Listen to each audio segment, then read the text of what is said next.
Good night, everyone. Welcome to the NTA Live. And tonight we will be discussing the budget 2024. I have with me Kevin Saran, Lorraine Pouchet, and Christine Owala Hussein. I am Tim, and let's jump right into it. Right, so the NTA did a release that was penned by Christine. Tell us about that release and some of the elements that you would have mentioned in that release. Absolutely, Tim. When I listened to the Minister of Finance deliver his budget presentation on Monday, I found him to be less than honest with the nation. That seems to be a recurring theme. Yes, there's a absence of reality when it comes to the Minister of Finance referring to anything that deals with the economy. And so when I listened to him, I took some notes as to the policies that he spoke about and the increase in the minimum wage. And I was, it just occurred to me that the fact that he would have placed the emphasis on businesses, particularly businesses that are furthering at this time, to improve the lives of the citizens that really is the responsibility of the government. And referring to what? The increase in minimum wage. Yeah.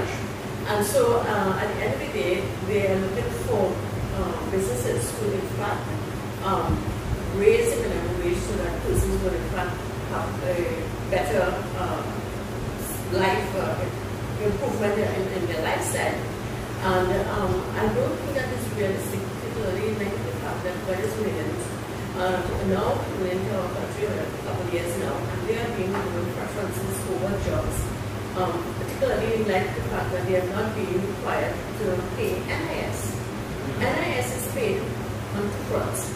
The businesses pay 2/3, and the employee would pay 1/3.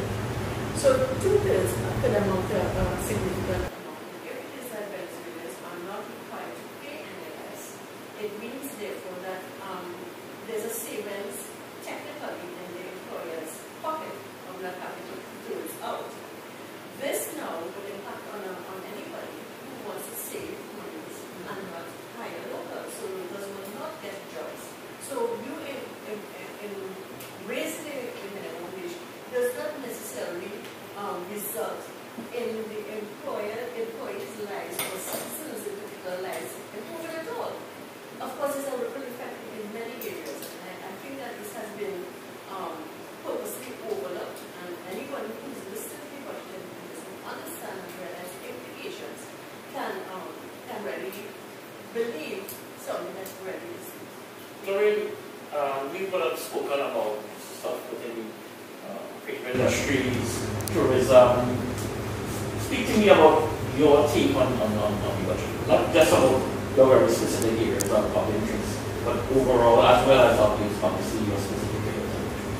But overall, I have to agree with Christine because what I talk about in the minimum wage, she's spot on. Because if I have to have a choice of hiring a Venezuelan person because it's a local, then I don't have to pay things. I am not going to hire, but that has another ripple effect. And one of the ripple effects is that the National Insurance Fund is being depleted, and the inaccuracies that came out about the employment figures was startling. I could not believe that the minister would say the figures that he said, that everybody knows how different that is, because the less people that are employed is the less money going into the fund. And the less money going into the fund, it is going to run out at some point in time. Okay? So, one wonders what was the strategy behind that, because you're going to try to tax us now to make up the difference, and the difference in whatever it is that you are looking for to be able to continue to make the payments. And who's going to suffer in the long run? Because, we happen to go into today the social development days for Diego Martin. And there's a big sign outside. My husband drew my attention to it. This is a grant, not an entitlement. So they're making sure that they're putting in people's minds subliminal messages to let you know that they could remove the grants anytime they want. So all those people who are thinking, and we think they're just, oh, well, I'm getting my pension from the government, tomorrow you mightn't. They might just say no. They're putting it because it's a grant that they don't have to. Well, Kevin, I actually have a slightly different, well, not different perspective, but there's a domino effect that a lot of people are not taking into consideration, particularly with this situation where it increased the wage rate. Now, initially they were thinking that the government is paying all the wages. That's the average perception in citizens' mind, that the government, when they increase the minimum wage, the government is paying this. But they have to remember, they have to also take into consideration the private sector as well, right? When the employees are faced with this $3 increase, right? This is $3 per hour, and it goes out to hundreds of dollars a month. Now, coming out post-pandemic, this would have put a lot of strain on businesses, and particularly the business community. This is now going to have a domino effect, because if you have a business that was previously breaking even, and now you're going to go in debt by having to pay an extra $3 per hour per employee, and some businesses have hundreds of employees, so that's a lot of money. They are left with no alternative but to increase the price of the product that they're selling. And that ends up, that is basically your inflation rate that is increasing. Right? I noticed that the finance minister also put in some inflation rates. And what they do, the rate that he actually put in, he said that the inflation rate that they increased from 8% to 6%, right? But if you look at how they did it, they never actually put the same ones. So if you do something by comparison, you have standard controls. So if you're doing from January to June, that is a standard control. Every time you look at inflation rate, you look at the months. The months tend to vary, right? So some months will be more than others, some will be less than others. So there's no standard control there. But inflation rates are going to go up. People are going to, that same $3 that they got there, basically is going to go back up to the government. But Kevin, inflation has been going up. I mean, I think the average person out there knows it, whether they know what they call it or whatever it is. You go to the grocery and you go to shop, go to buy basic goods. One year it's $1,000 is spending, and now you're spending $1,500, $1,600, $1,800. And you're walking out the grocery with not much, and not anything extravagant, anything basic. Mostly basic stuff. So I think what you're explaining there, the public kind of. Whether they try to lie or what was it nice movie you just know of what you should. Yeah. Can I say something? Sure. It does not offer any hope for the SMEs, because the SMEs have been closing down since COVID. You know how many businesses have gone? Over 6,000 businesses have completely closed down. SMEs mean small and medium enterprises. Yeah. Which actually feed a lot of families. They hire people, a lot of families are fed through SMEs. And a lot of the SMEs in the tourism, we spoke about tourism sector, have had to close down because we've had a lot of problems with visitors coming in, our marketing and so much. I'll let you answer that question. But the SMEs are reeling. They are reeling because remember, the companies that are registered for VAT have paid their VAT. How long are they waiting on the VAT? And people and companies use VAT as the source of having this income to be able to repurchase things and so on. That is a cash flow. And when the government has this holding on to this VAT, they are taking a loan from you without even paying you interest. That's integrity. Very, very interesting. That's integrity. That to me, that is stealing. Why are you stealing my money? Give me back my VAT. That you built? Yes. Christine, I want to touch on something that I saw in your release when you spoke about the government grants to children. I know Kevin is, or you personally in the Asian but I really want to talk about that grant, because the minister seemed to boast about it, as if it's something that was new and novel, and it was like, oh my gosh, people are getting children are getting a $1,000 school book. Tell me about that. Well, the minister spoke about this grant, and this grant has always been there. There are a number of grants. The grant is nothing new, and anyone who falls within that criteria, once they meet that criteria to be able to seek that one, they're able to access it. It's just a very tedious process to do so.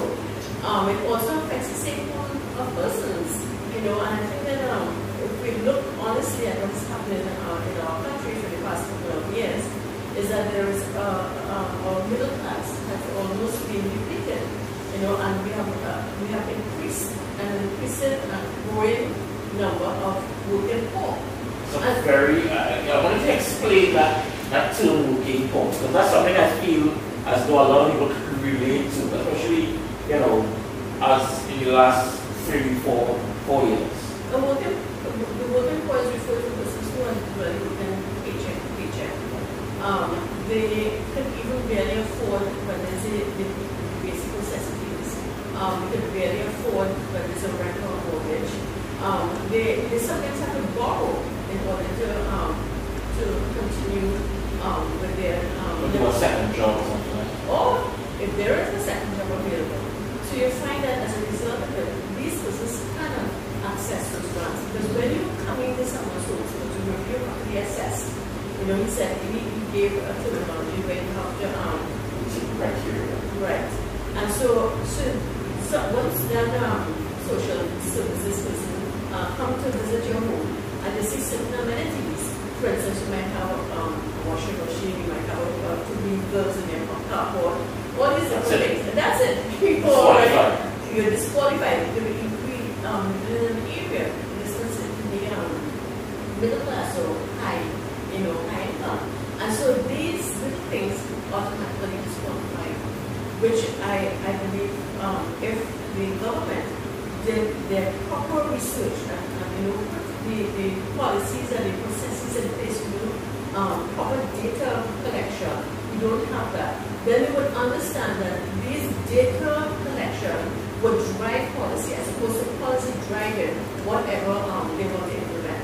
And obviously we would see how it would impact the citizenry most negatively. But we don't have anything with data collection in our country. We just put up a figure as, just put a figure over your head. That figure sounds good. Good with that figure. And so as a result of it, we find that a lot of policies are being driven that really do not bring any help, any result, any improvement in the lives of persons in our country. Lori, Christine is speaking about what I want to phrase as an attack on the middle class, an attack on the SMEs. Right? It seems as though, for quite a while now, this government is much more interested in business at a particular level, and that attack on the middle class and the SMEs is a concerted effort that has created a widening of the... And it destroys the mom-and-pop businesses, and it gives the opportunity to people to have what we call a monopoly. The people who are getting the foreign exchange, the monopolies. Okay? But I want to touch on a point that Christine made before I continue with this. Christine spoke about the $1,000 grant. When is that for? Next year, 2024. This is a general election budget. This is a little cataract in front of somebody to let them feel that they're getting something. Because nobody's going to access that $1,000 grant or try to until next year because they've already bought what they had to buy. Okay? And you can make an announcement like that out of one side of your mouth. And the next week or within the week, you close down and lock out the people who are dealing with the cerebral palsy children. So now they don't have a place to go. And partnership had built a place for them, which they're allowed to lead. They didn't use it. And they have to go and beg for a place for the Jagaji bundle, if you want to put it that way, to be able to give the proper care attention to the cerebral palsy children, which is being done by a therapist who's giving her time free. And you cannot even provide them with a place to do that because somebody else wants that place for something else. We have to scratch our head and want to know what is this really about. Because I think that's a curiosity. That means that our government has no soul as far as I am concerned. But everybody is all about what's going on in Syria and what's going on everywhere. So what is going on with the destruction of our youth right here and our people who are differently able? What is going on about that? Why are we talking about those things? Those things are important. Because our youth is the future of the nation. Cerebral palsy children can be they can be bright, they can do things we don't know, we don't give them a chance. Okay? Children with dyslexia, ADHD, and all those things, these children special attention. And one of the other things that the government should be looking at, and should have happened in social development. Why aren't there walking, counseling places for people who are overwhelmed, suicidal, and so on? We don't have those facilities. For somebody to get an assessment for a child, to see if a child is autistic, they have to fork out $8,000. Where they're finding that? And I don't think that this government is thinking about our people at all. Kevin, youth and youth progression. Looking at the budget, what is there that you can identify was positive, and how is it going to be? Because, as we all know, the budget is a promise. How can that promise, if it's a positive one, be realized? So I would like to start to say that this budget was really more or less a knife and fork budget. That's the only way that I can describe it. There was nothing for the lower income group, there was nothing for the middle class. But before we go to that, I just want to touch on something that Mr. Senator Bill. You described them as the poor working class. Yeah, and that is exactly what it is. That situations such as this, where you're going to be giving a grant to children, that's a good thing. You want that to happen, right? But there should not have to be means testing for someone in this group. In other words, if you are working class, right? And the working class represents 51% of the population. We have about 1.4 billion, that is 700,000, right? Roughly. We have 700,000 people that they take money from a tax them, and they give it to a minority who may not be working. And that is fine. But they need to be taken care of as well. Which is why I think in this particular situation, means testing should be removed for certain things, particularly education is a very touchy topic. Nobody should be denied education. So you shouldn't have means testing for something, for a grant for education. Very interesting point, very interesting perspective. Christine, going back to that grant and some of the other, talk about some of the other things that the minister would have touted as wins. Because I think we all are accustomed to his smooth and his kind of arrogant behavior, but I saw, particularly animated minister giving that speech, and I literally envision him tapping himself on the back. On several occasions. Tell me about some of those other things that he would have tapped up the back for, and how real, because I think, whether they're lying or they're avoiding truth, how real are the things that need to be seen from the ground in this way? I don't think that the minister is realistic at all. And I think the population is very well aware of it. He spoke about the economic activity being rebounded in 2020, or rebounded, I should say. And I'm going to ask the question, if it did, who benefited? Yeah. I didn't see anybody benefit. I saw there was an increase in unemployment rate. I saw that as Lorraine indicated that a lot of the mom and pops, businesses died. If you go in the malls, the mom and pops are outside, but if you go into the malls, a lot of these businesses have shut down. And so you see, you can tell from what you see that the employment rate obviously would have gone up.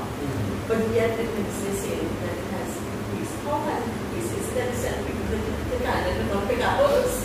I don't know. But the thing about it, if that is what is on the drive trucks, isn't that what the Minister of Social Development said in the last budget? That they have whole big plan. Yes, it's whole big plan. Employment for all. Nobody can pick apples. So I don't know if that is where they were able to they did a connection, but really and truly they have failed in many ways to really articulate a plan. And it comes down to this. I don't really understand governance. They have been very lackadaisical in terms of finding out what are the needs of the population. They have spoken about diversity, but what have they diversity in terms of our oil and gas? They've shut down the oil and gas, but what have they implemented in response to it? And what you need to do really is encourage entrepreneurship. But you're not encouraging that. Because it's kind of you get it. Quite the opposite. Absolutely, it is the opposite. So even if persons have lost their jobs, what opportunities are there in place for them to be able to own their own businesses? There isn't anything. The red tape alone to register businesses is horrendous. Under we had where you had you brought the number down. It took 3 days to be able to register business and become functional. We spoke about international investors being confident. What are international investors? What are they confident of? I don't know. But what the thing about it is that you don't see it. You see companies leaving, international companies leaving. You don't see them coming in. So I think that the Minister of Finance really was tapping himself with the back, saying to himself and his party, hey, we have fooled people once again. And I don't think the people are fooled. That's what it was about. Lorraine, I want to get to a very specific field of tourism, and Mrs. Griffith will be speaking more about creative sector, because I noticed in the budget they just lumped together as if they're one and the same, creative industries and tourism. Okay. I want to talk specifically about this word she used here, diversification, because I've been hearing that word for years. Address There's no diversification, okay? For example, I just want to say something when you spoke about grants and news and so on. I was listening to somebody in the budget doing a presentation as the Shadow Minister of Agriculture. And he spoke about when they apply for the grants for the flood, they will take pictures and they will send in the pictures, but the officers who are supposed to do the survey will come a month after, 2 months after, and say there's no evidence of flood, so we don't quantify. Wow. That is how they get out of paying what they're supposed to pay. Now you asked a question there about the diversification. When your Prime Minister can go on a United Nations stage and tell the world that we need help from the powers that be, like America, etc., for guns coming into the country, because we have such a terrible situation in Trinidad that a family of 9 shot before died. Okay, and we need to stop these guns from coming in. He stood in a United Nations platform and said that. Who listens to that? The whole world has done that. What tourists coming here? He said we're closed for business. We are closed for business. Okay, and I don't know if I can leave this woman in the next who's talking, but I want to talk about the budget allocations for tourism. Is this a time to do that? The budget allocations for tourism?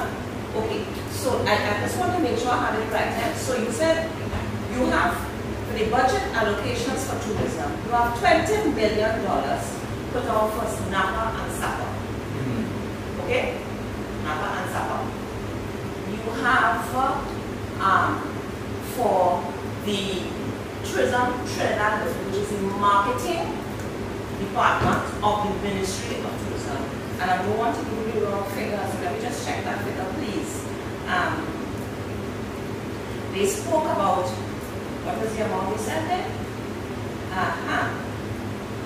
$17 million. So Napa and Sapa get $20 million, which is a edifice, which is mostly used for local entertainers to put on their shows, etc., etc. But you're giving $17 million to TTL, who is supposed to engage with the different stakeholders, which they don't, because they know everything, so they don't have to get information from us. They don't engage. They have $17 million to pay the staff, to pay. Where's the money going for marketing? Not marketing the destination. People don't know when they tell them about Trinidad. That's in Jamaica, we want Jamaicans. They don't know who we are. They're not marketing. And hear what? The other part that is mind-boggling. You are paying statutory boards in tourism, $179 million. Is that jobs for the boys and girls? Because when I saw that, I said it has to be a typographical error. I really have to check this out. But I'm just reading out to you what I saw on the line item, $179 million. You know this boards, right? Yeah. $179 million. How much are we paying these people? To do what? And And these are the questions we need to ask ourselves, because if you really want to diversify, you need to have a structured process for where you're targeting. What do we have in Trinidad that people like? We have everything that people throw in their hands on, but we don't have it at all. I'll just give you a simple example. Approached tourism Trinidad before the TTA was seized to assist one of the members of the Tour Operators Association, a rich and involved, to get funding or some kind of allocation to bring in some travel writers and some writers who their focus was tackle fishing. Right. Okay? They didn't give a cent. We were able to help get a hotel with everything and do some things and market it and we came down and it was all over the magazines that we were tackle fishing. Now we said tackle fishing. It's a sport. People come, they fish for their tackle and they release them. But it is a whole sport. This boy has no need for any money from the tourism development law because he is booked chock-a-block for the whole year because of the work that we did. Why don't we listen and not say these are the niche markets you're supposed to go behind? We don't need to have our calls that people coming here all the time. We just need to target the niche markets. And we spoke about the statistics. The stats, we spoke about stats here. About stats, we never get stats. We have been asking ad nauseam for years. Give us the stats on visitor arrivals Carnival. So they give you the stats on how many people around the country. We say no, we don't want that. What we want is people to bring it down and tell us what the first time visitors for Carnival.